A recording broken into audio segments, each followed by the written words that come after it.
Саламатсыздар ма оқушылар? Номер 69 жалпы орта білім беретін мектебінің математика пәнінің мұғалімі Ғабидуллина Гүлнар. Бүгінгі сабақтың тақырыбы вариациялық қатар. Статистика элементтерінің маңызды бөлігі болып табылатын вариациялық қатар туралы терең білім алайық. Бұл сабақ 7-ші сынып оқушыларына арналған алгебра курсының негізгі тақырыптарының бірі болып табылады. Сабақтың мақсаттары: басты жиынтық, кездейсоқ таңдама, вариациялық қатар, нұсқаулық ұғымдарын меңгеру. Негізгі ұғымдар мен анықтамалар. Басты жиынтық: зерттеуді қажет ететін жалпы сипаттамасы бар барлық объектілер мен құбылыстар жиынтығы. Кездейсоқ таңдама: басты жиынтықтан кездейсоқ алынған бөлігі. Таңдама элементтерінің саны таңдама көлемі деп аталынады. Вариациялық қатар: объектілер жиынтығының өсуі немесе кемуі бойынша реттелуі.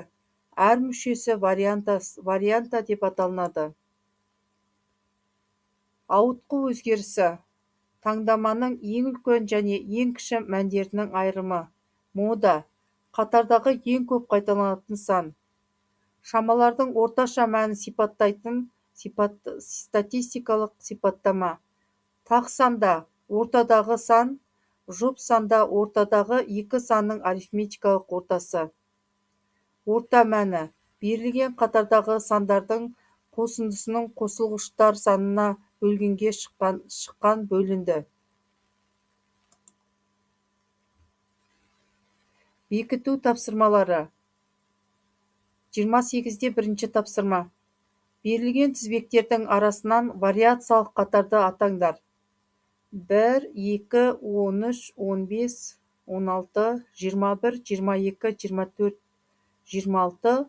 Бұл тізбектер вариациялық қатарға жатады. Өйткені өсу ретімен орналасып тұр.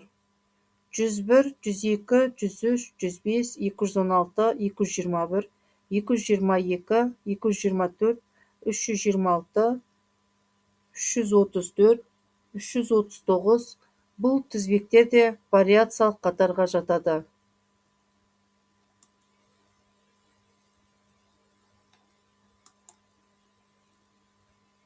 Бекіту тапсырмалары.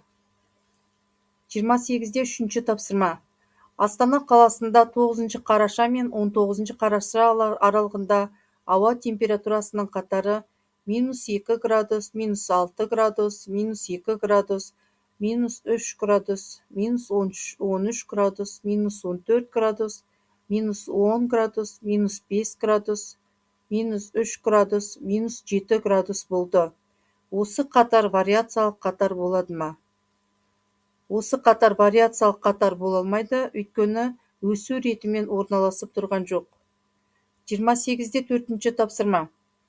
1, 1, 3, 3, 4, 4, 4, 4, 5, 5, 6, 6, 6, 6, 6, 7, 7, 8, 9, 9, 11, 11, 12, 12.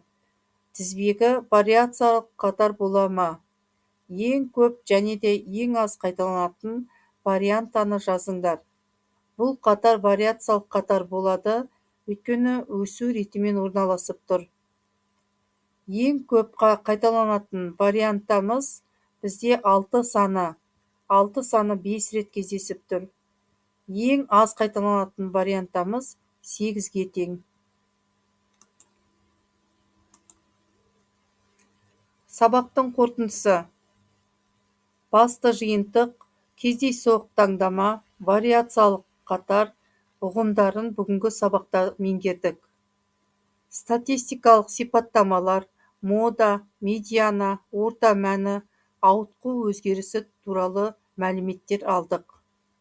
Вариациялық қатар құру, есептеу, талдау дағдыларын қалыптастырдық. Осымен сабағымыз аяқталды. Сау болыңыздар, оқушылар.